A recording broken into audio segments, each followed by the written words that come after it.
In this video, I'll be sharing with you a tutorial on how to cut and sew this stylish Basque top with a puffy sleeve. And this dress is from Style by Puffy. So if this video is something you like, kindly hit on the subscribe button, give this video a thumbs up. So let's dive right into today's video. So to start, here is my pattern paper and I've gone ahead to mark out my basic measurements.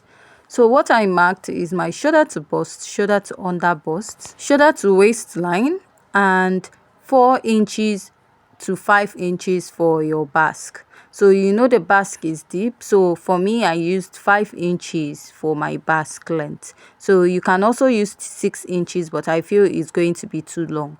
So the next step is to go ahead to mark your shoulder divided by 2. My shoulder is 14 divided by 2, I'll mark, then come down by 1 inch for my shoulder slope. I'll go ahead to just mark this shoulder slope, but I might not be using that part of my pattern. Next is to find my chest line, which is my bust circumference divided by 6 plus 1.5 inches. I'll draw out a straight line on that point. Whatever I have on the shoulder, I'll mark it back, which is that 7 inches. Now I'll place my ruler and draw a straight line. After I'm done marking that, the next step I'm going to take is to insert my measurement.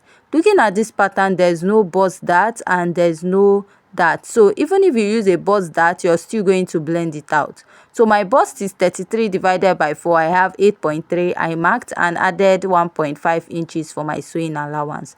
My under bust is 28 divided by 4. I have 7 inches and I added 1.5 inches to my sewing allowance. My under bust and waist measurement is the same thing.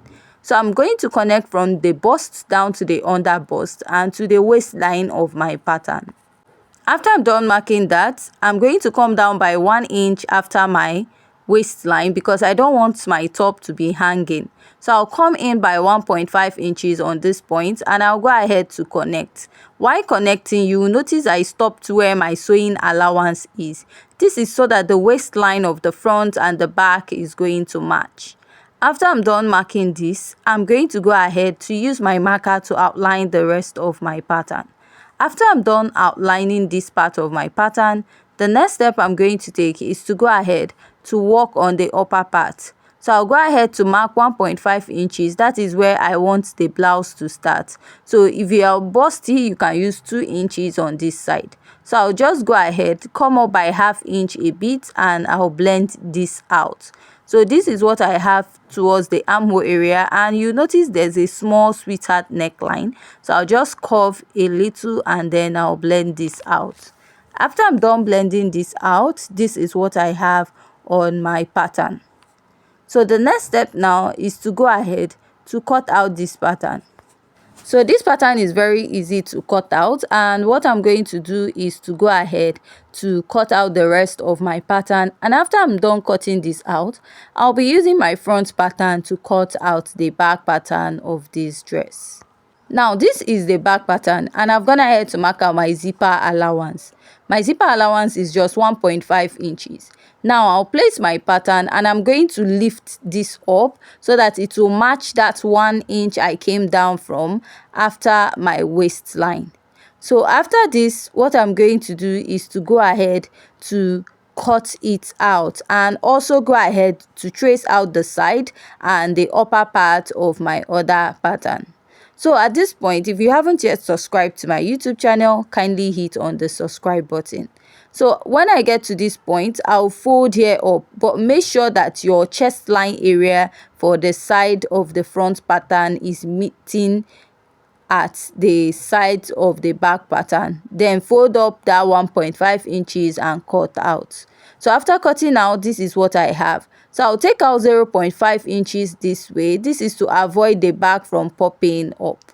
So after cutting this out, notch where your armhole meets at the front and at the back, because that is important when you're attaching the sleeve to the dress.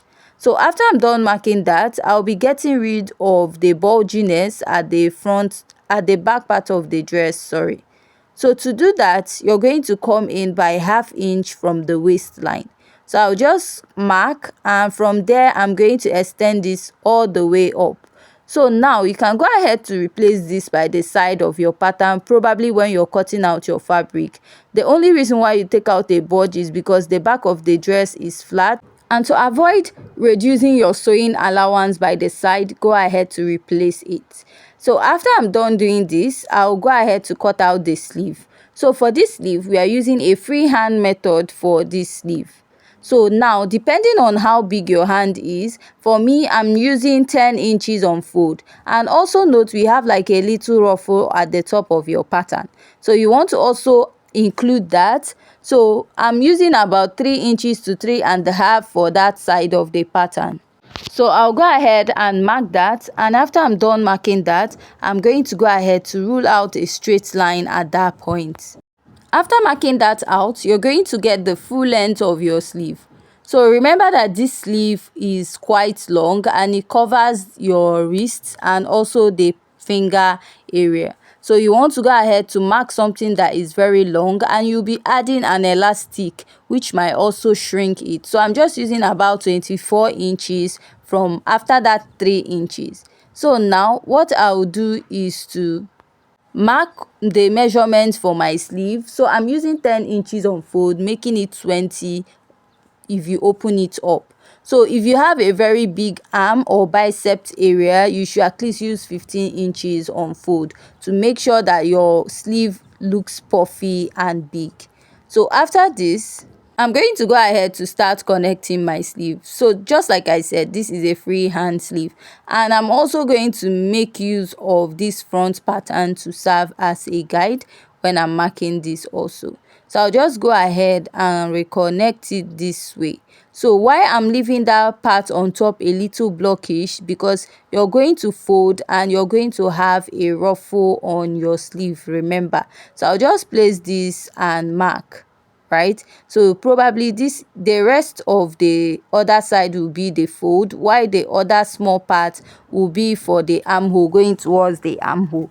So after this, I'll just go ahead and cut this out, and I'll be using this to cut out my sleeve. So the sleeve might be looking a bit confusing, but when we are sewing it, you're going to understand how to attach your sleeve. So join us in our next tutorial where we'll be sewing this dress.